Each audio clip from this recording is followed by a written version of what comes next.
Okay. Anybody have another view? No, that's fine. And so you can start at any time. Everything's all set. Okay.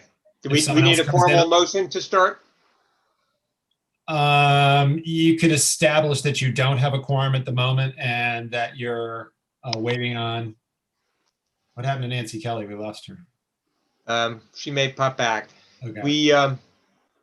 We have 3 of our 5 voting members, but in that Yeah, that's fine. You have a quorum then. Yeah. I think we do, and Nancy is advisory, but she's not actually a voting member. Okay. But it would be good to have her back since she was the one who suggested we start.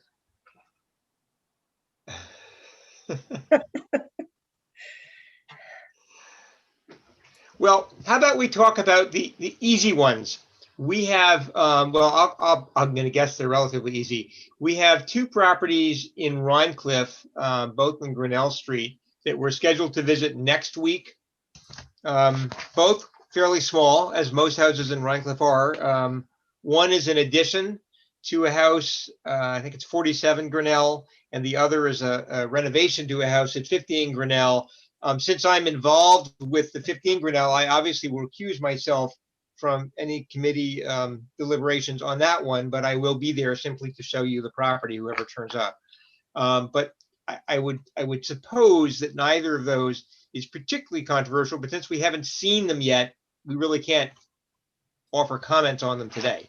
But my sense is that unlike some of the other ones we looked at recently, these are fairly simple projects.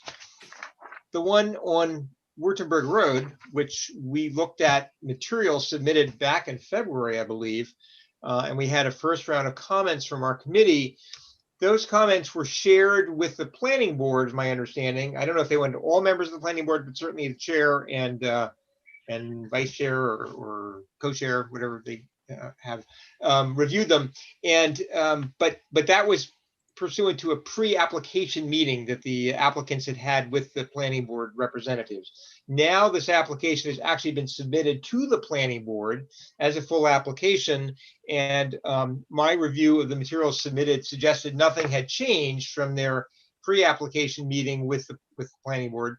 So I don't know that comments have necessarily changed, but we might have more of them. And we do have a site visit scheduled there this week on Wednesday. Warren, Yes.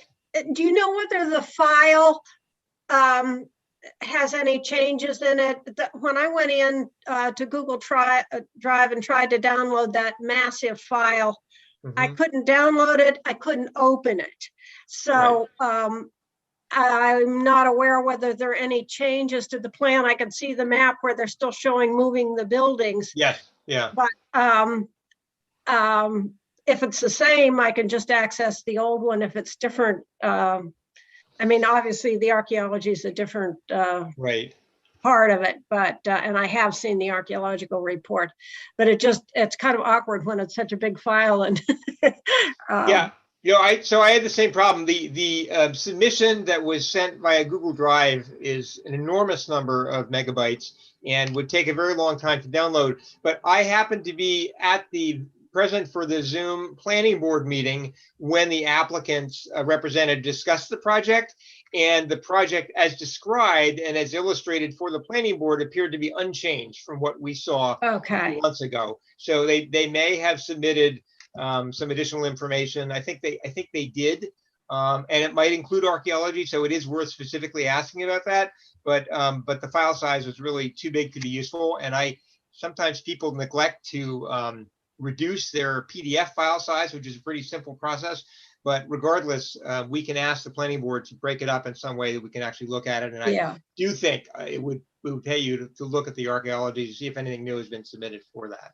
Yeah, I think the report I saw before was phase 1A and 1B, and they did not have any recommendations for phases 2 and 3. So if there hasn't been any change to that, then that's probably all there is, but it'd be a good idea to know. Yes, it would be. I agree. Yeah. I agree. And just one thing about the Grinnell Street ones, I will not be able to attend that site visit next week, but I did send my comments about archaeology out. I think I copied everybody. And as far as I'm concerned, there's no need for archaeology for either project. So I can't go on the site visit, but you've got my comments. Yes, I did see those. Thank you. Oh. Okay. Anybody else have anything they want to say about the 531 Württemberg Road project at this point? Catherine just joined us. She's Okay. not Okay. on audio yet. All right. Yeah, I had some comments. Yes, Nancy, I saw that you sent it to a couple of people, not the whole committee. Yes, And that got passed on to me. There were some aspects to that were a little troubling. You mentioned your daughter, who sounded very qualified in historic preservation based on her background, but she's not actually a member or official consultant to our committee. So while it's fine that you and your daughter went and looked at the property, it seemed questionable to cite your daughter as a reference, weighing in an opinion on this particular project, because that's really not the role of my anyone. opinion was influenced by what she had to say and what her background is. I understand that, and that's fine. But again, just to keep a sort of a protocol, we as a committee need to put our heads together and speak with one voice on these applications. And when you as town historian give an opinion, again, with knowledgeable advice perhaps about something, I think it sort of has you going off on your own track, and we need to be careful not to do that. We all have to speak as a group, as a committee. I right? meant And to give it to Kathy and to you so that you would have that background. And right. Isn't it true that the front facade of the historic building is not going to be impacted?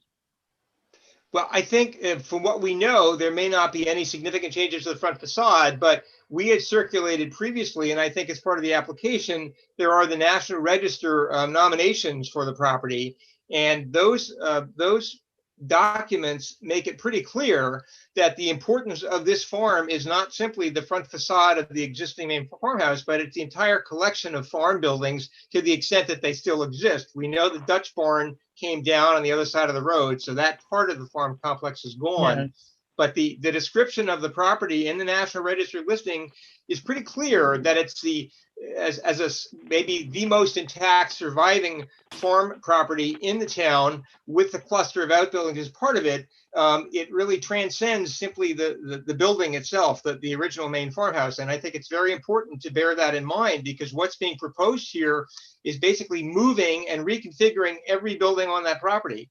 So the fact that maybe the front facade may not change, with the exception of the little loop driveway they want to put in, seems to me kind of a very misleading way of considering the property, because what they're really proposing to do is to change everything.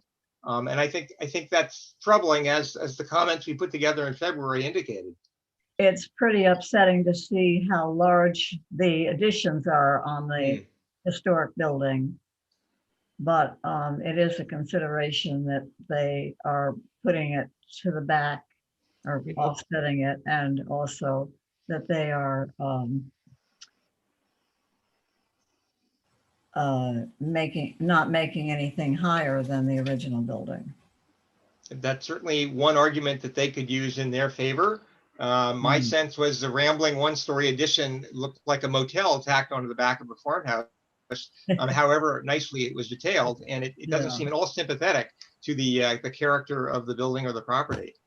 I would also add, Warren, to what you're saying, that this happens to be a corner property, and therefore it is not the front. It is got two views to the public right of way, and the side view is, as Warren said, very tough. It's like a motel. The massing is totally different to the house, and it overwhelms the house in terms of footprint. I mean, the house almost becomes an afterthought. There are numerous other reasons to be concerned, particularly in terms of citing the the piece on moving historic buildings that the Department of Interior have written. It says properties listed in the National Register should be moved only when there's no feasible alternative for preservation. When a property is moved, every effort should be made to reestablish its historic orientation, immediate setting, and general environment. They've just moved them, added to them, doubled them, etc. And so I think that their spirit of just moving these things is reason enough, in conjunction, as Warren said, with the fact that the structures are listed, particularly pointed out in the nomination, that that we should oppose this. Marty, did you take a look at the planning board's zoning regulations about moving buildings too? I did, and you know, that is troublesome. And the reason it's troublesome, and I'm really glad that Charles Birnbaum is up this week, because it is always an ongoing process. And the fact is that the ordinance does not affect fences, walls, etc. And that makes our position slightly weaker.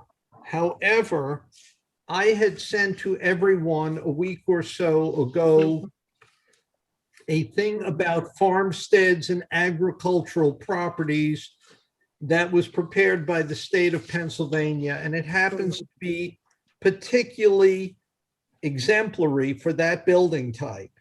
And I think that it's important that we have a dialogue with the township and saying, you can't dispense any element, particularly when you're talking about, the ordinance was written before cultural landscape came into vernacular. There has been such a change in terms of context to historic buildings that one has to look at it holistically, and particularly in the case of an agricultural landscape, because if we lose those features, everything special about Wartenberg Road is gone. It becomes another series of subdivisions. It is a particular type of agricultural landscape that is so important there. And it has to do with building setbacks, stone walls, windbreaks, field patterns, etc. And I think we have to bring the township up to speed on that in the planning board. Yeah, that's an excellent point, Marty. The other thing that I noted in the applicant's presentation at the planning board is he described that all of the barns will be carefully restored and will remain on the property. The disingenuous aspect of that is they remain on the property, but that doesn't mean they aren't moved, because they're planning on moving all of them. And the reference to carefully restored doesn't seem to be what they're showing in their drawings, where they're filling the main barn with a lot of windows and changing the siding. Lovely, and exactly. else. Exactly. Definitely. So I guess my concerns about this project remain pretty much what they were a couple of months ago. But we may need to amplify or revisit, just to clarify, concerns and intent. And what I can do is circulate those notes that I had put together in February, and people can tell me what else they'd like to see in there or something they want changed. But I think this is very important for another reason, and Marty hasn't touched on it yet, but we know that there's some talk about possibly this, because Nancy gave us a presentation on it, nominating a Wartenberg Road Historic District.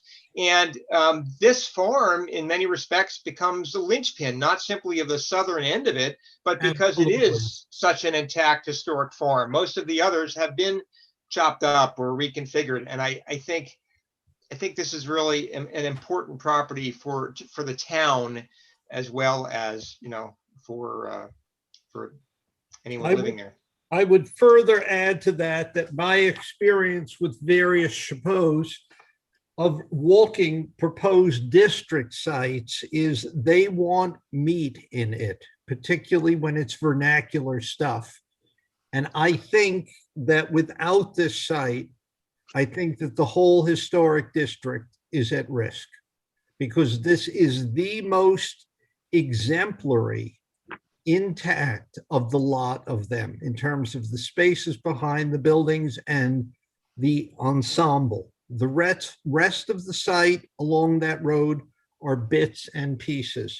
So there's a really much bigger thing here for us to consider than the house alone. In the nomination for the historic preservation, Yes, Yeah. the multiple resources nomination.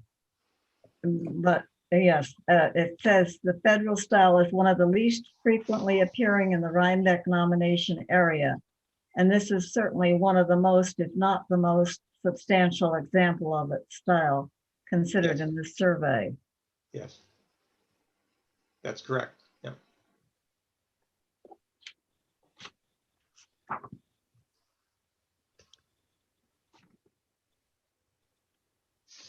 Other thoughts from other members about this application?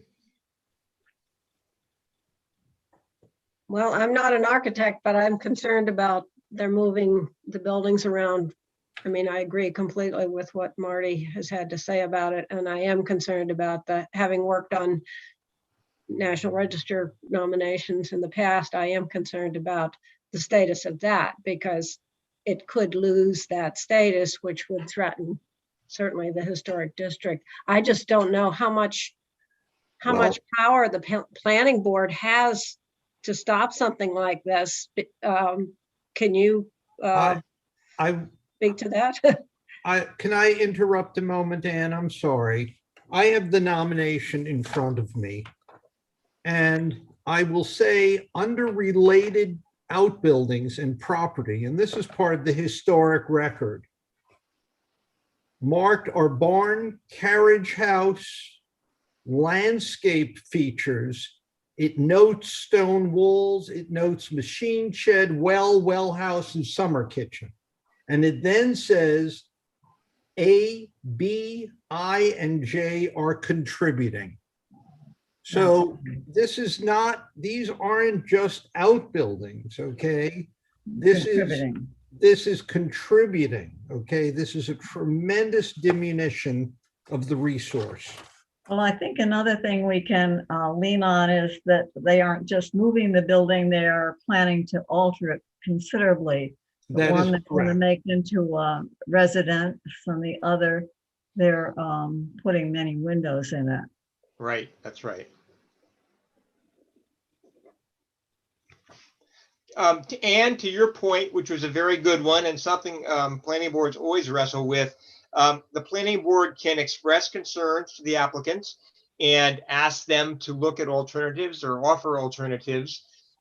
Ultimately, as you know, a National Register listing is no protection for a property unless, you know, the town has a law, and the town has a demolition law of sorts, but it you know, generally it's considered that people can do what they want with their property. So it's a matter of negotiating with them and trying to show that what they're doing would severely diminish the historic character of the structure, and encourage them to take another look in such a way that they can come up with a proposal that doesn't end up moving and altering all of the structures as they are currently proposed.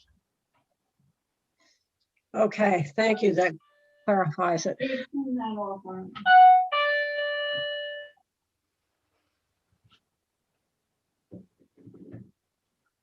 Okay, and anything else on this project?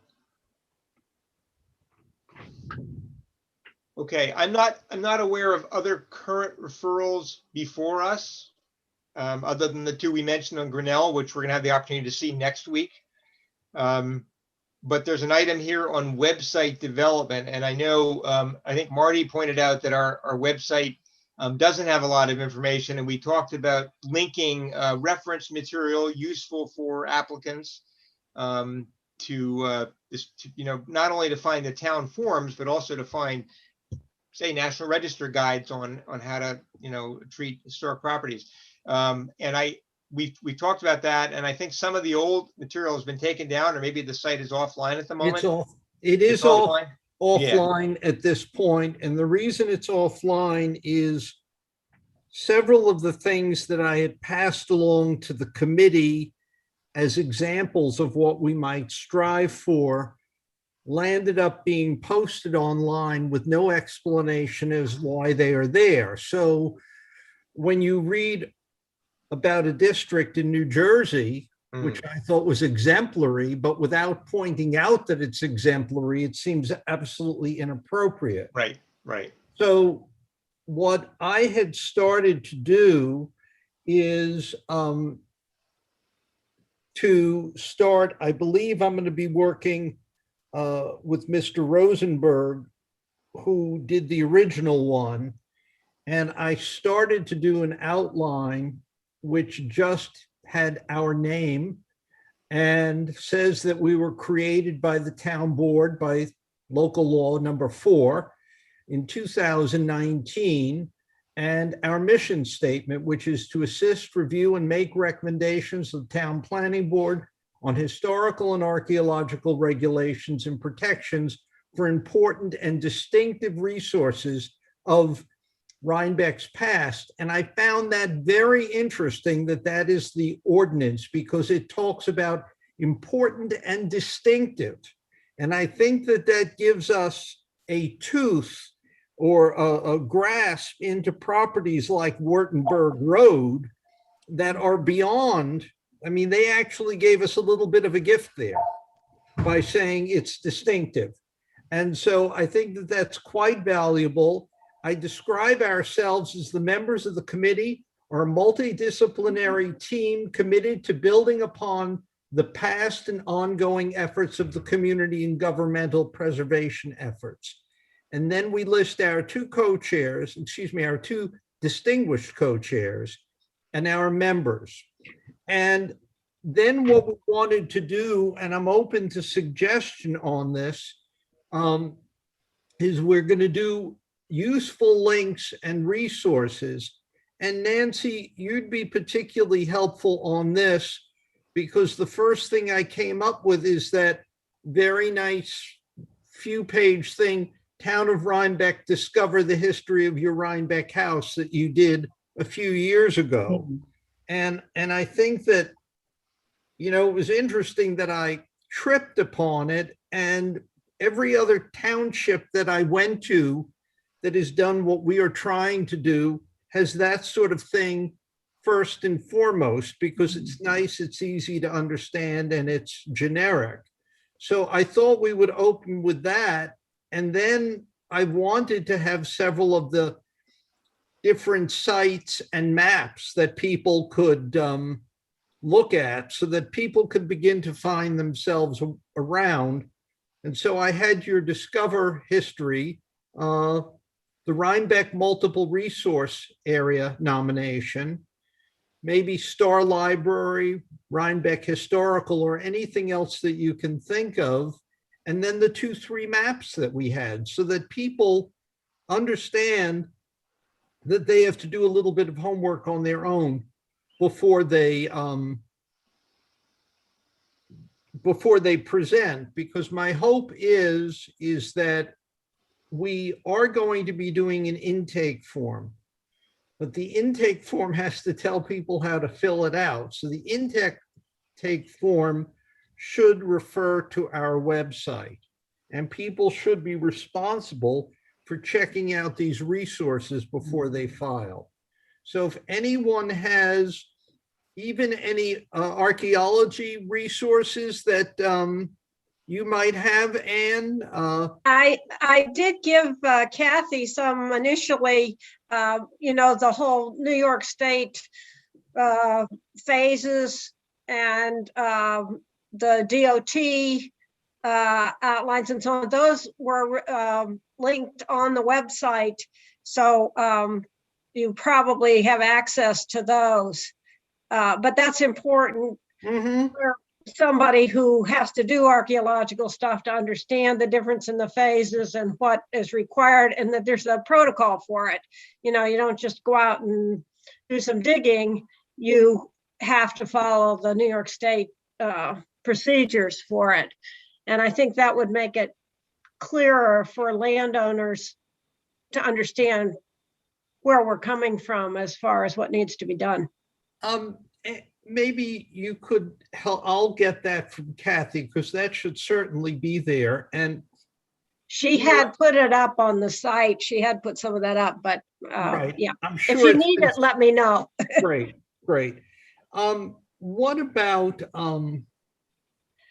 just in terms of, again, it's what's required and it's what's of interest, because the other part of what we're trying to do is educational. Mhm.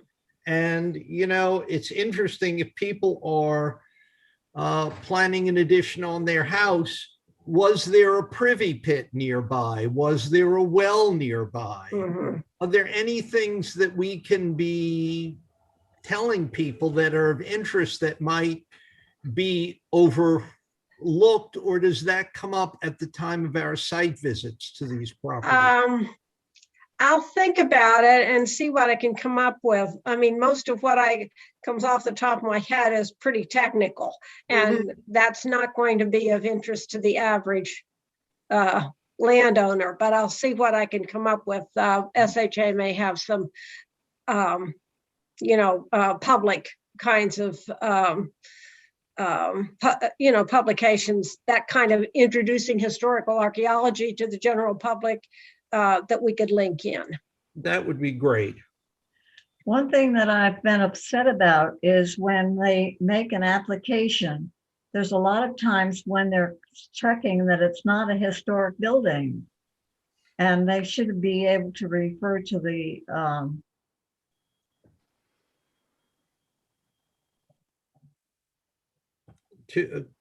we lost you.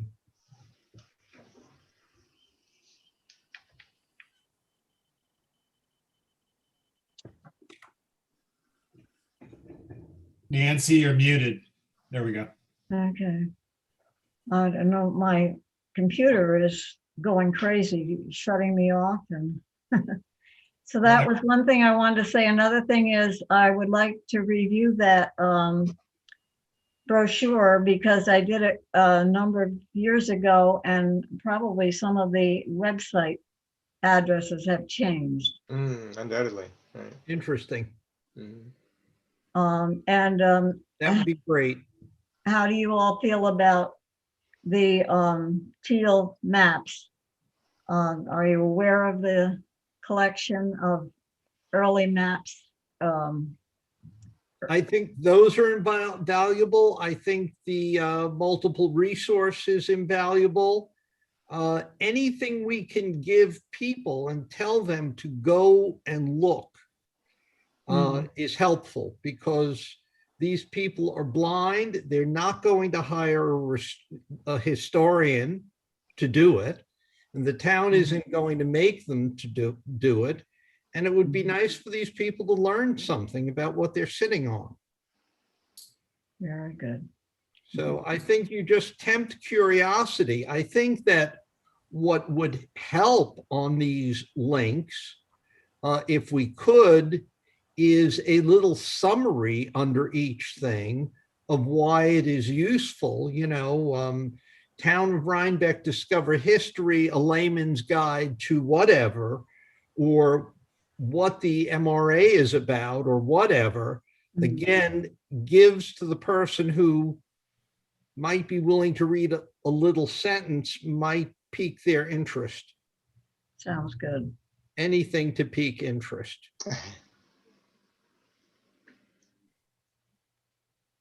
So anything that anyone would like up here as a resource to their particular area of expertise, or something they've tripped on again elsewhere they find useful.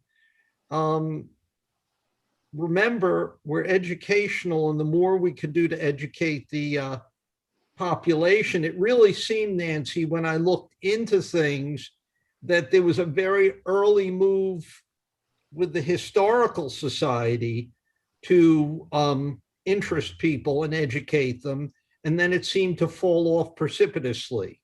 And I don't know if there wasn't the right response to it or what, but we've talked about workshops and stuff, and perhaps we're at a different time now where people might be a bit more sensitive to this stuff. And maybe it's time to reintroduce some of it. Okay. Yeah, it's very interesting. You just said that, Marty. One thing that, we've all gotten tired of Zoom meetings, but looking toward, more current technology, it's something we could consider is putting together some YouTube videos that could basically have someone describing how you go about doing some basic research on your property and the resources available. The Consortium of Rhinebeck History has an awful lot of stuff online. I'd say Rhinebeck is ahead of many communities in terms of having material and a lot of it online. But talking people through might actually be an alternative to simply reading steps or a brochure or something. I think both would be very helpful, Warren, because as you know, on some guides in equal access things, they will actually say to people, how do you learn best? Some people absorb best by reading, some people absorb best verbally or graphically or whatever. Correct. Yeah. What about putting a link to the historic tax credit program? Because people might not know that they would get a credit, and that might incentivize them too. It's an excellent idea because it's also reason to have, that's excellent. It's also reason to have your property designated. Mm-hmm. Right. Very good. Anything else on the website that anybody wants to offer comment on or suggestions? Okay, we're trying to move on a lot of fronts here. The next item on the agenda is an update. We touched on this earlier, but an update on the Württemberg Road historic designation. And I believe there's going to be a meeting with county historian Will Tatum and Marty, and who else, Marty? Well, I know Kathleen is going to be there. Melody is going to be there. Melody Moore, okay. Yeah, and the idea was, first of all, I have met with Melody once. We have not met the three of us together. But the other thing that is most unusual is that Charles Birnbaum is going to be up. Right. And obviously, the town has made use of his expertise repeatedly, and he is invaluable in making our point about a cultural landscape. In fact, the reason why National Register and cultural landscapes are not merged as one is one that puzzles me, but we're not going to change the world, or certainly our government. But he is the essence of why the setting is everything. There is not a building at 531 that is Nancy corrected me on that, is that the house is very distinguished in its quiet way. But again, as a resource to others, it's all of the buildings and the landscape. And I think that really this whole agricultural or rural landscape thing has to be revisited because it ties into our zoning as well in the township, which is not our purview. But there are some places where they have limited, I think 5 acre, is it, and 10 acre, Warren? Yeah. Mm-hmm. And that's done, I assume, to preserve agricultural and open space. So it all really ties back together. And the more you look at it all, the more sense it makes. So I'm hoping that Charles can give us a boost. And if he's due a report to our planning committee, that he might give them a few perks about what we're trying to do with this particular Württemberg Road site. So that's going to happen this week. And he wasn't up here for this particular purpose, but Kathy seems to have great skill in commandeering people when they happen to be in the neighborhood. I think she sets traps or something like that. So is he going on Wednesday to the walkthrough? Yes, he is. Okay. or at least I've been told he's going to be there. Yeah, I think that's the plan right now.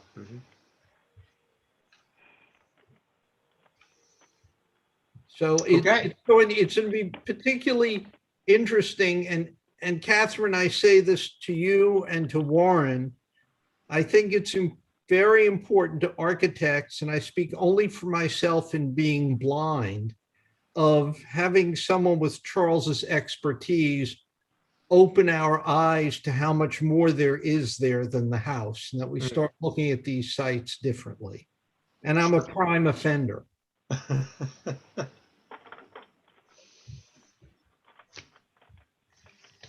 So that's where we are on the website. I'll take all suggestions. Everyone has my email. I think the more we give people, the more we justify the faith that the town is putting us to build this aspect of this underserved aspect of our community. That is very true.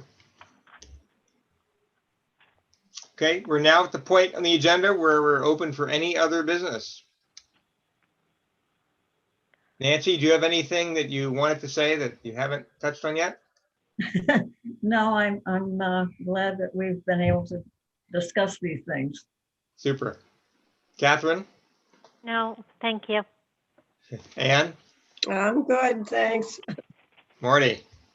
Yeah, I just do want to say something to our committee as a whole, because I think it's very important. And I sat down with Melody in preparation for this this meeting that she and Will Tatum and I are going to have. And this is a pat on the back to everyone on our committee, because she was saying how impressed she was. I told her I think we have a really terrific committee, and I've really enjoyed getting to know people a little bit and become more integrated. And she was commenting of how successful, how balanced we are in terms of talents, and how far we've come up to speed under adverse circumstances in terms of leaning on each other and mutual respect and sharing information. And I was just telling her that I really couldn't be happier that Warren asked me to join, and all that I have benefited from it. And she said everyone is sort of marveling how we really stepped into this thing and how quickly we've come to speed. And I'm glad that the town is acknowledging that, because we're putting in a lot of work and a lot of time. And I think it's good that we have that respect. So as being well organized, together, united, respectful, etc. So compliments to everyone from Melody on how nicely we're doing. I'm sure it's because of Will and Kathy's, Warren and Kathy's leadership, but keeping me in line. But it's all good. And I think we have some great things ahead. So with that, I see that my co-chair has joined us. Hello. In time for parting remarks. Cocktails. I did finally get Charles Birnbaum and Nord delivered to John Habbick's, even though can you believe this? I got lost getting there. Seriously, I did. It just was unbelievable. So I hope they'll look past that when they meet you guys on Wednesday, who are much more talented and competent than I am. So Kathy, is Charles Birnbaum joining us at the site visit at 531 Württemberg Road, or was it? He is. And I've told the guys at Art of Building that this sort of saves them some lost time, because he would have been invited by the planning board. And I cleared it with Melody and Michael before. He would have been invited to make a visit there anyway. So it's fortuitous, and he's been given the application and he has studied it some. So for those of you who have not met Charles, he will be there on Wednesday. And I think he'll be a big help in what is a difficult and tricky situation. Nancy, would it be appropriate, and he's literally the authority on this stuff, but would it be appropriate for you to send him that Pennsylvania piece that I had distributed to our committee of all the components of a agricultural landscape? I'm sure that it's old news to him. He probably contributed to it, but I mean, these are the things that I would like him to cite in any feedback he gives to sort of bolster our claim of the total instead of just saving the house. Or who was that directed at, Marty? It was directed at Kathy, whether she felt it appropriate to, the agricultural district or an agricultural context is a particular type of cultural landscape.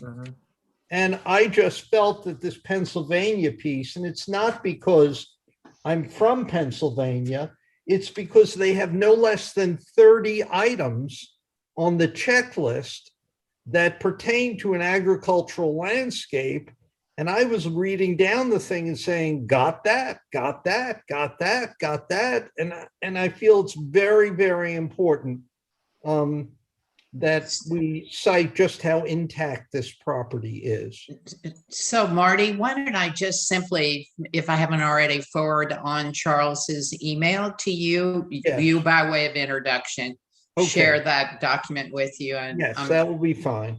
Okay, so I'll do that and that'll take care of that particular issue. And Nancy, I haven't shared with Charles your, sorry guys, your outline or your PowerPoint with regard to Wurtemberg Road. So that might be worth doing also, unless you object. No, that would be fine if you have it. Okay. I don't know why my husband can't answer the phone. Truly. Anyway, okay, so I'll orchestrate both of those things. Very good. Anything else? Did you miss me when I was gone? We did. We A did. lot. Your ears must have been burning. Okay, I'm so sorry about this. We'll take a motion to adjourn then. I so moved. Second. Okay, all in favor? Aye. Hi. Thank you. Thank you, Fred. Thank you.